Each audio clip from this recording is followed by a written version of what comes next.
Open door policy के तहत district police officer Mohammad Ali Waseem का अवाम उन्नास को इंसाफ की फराहमी को यकीनी बनाने के लिए खुली कचहरियों का सिलसिला जारी।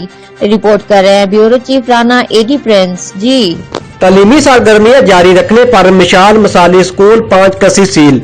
डिप्टी कमिश्नर जहीर बादशाह की हदायत पर deputy district education officer Kabirwala की कार्रवाई। स्कूल में कोरोना वायरस से बचाव के अहकामात की खिलाफ वर्जी करते हुए बच्चों के इम्तिहानात लिए जा रहे थे। मौजूदा सूरत में किसी को बच्चों की जिंदगियां दांव पर लगाने नहीं देंगे। डिप्टी कमिश्नर हुकूमत पंजाब की तरफ से नई हदायत मिलने तक किसी को तालीमी अदारे खोलने की इजाजत नहीं दी जाएगी। राना एडी प्रिंस, जियो एक्सप्रेस न्यूज, अड्डा चौक, खानेवाल।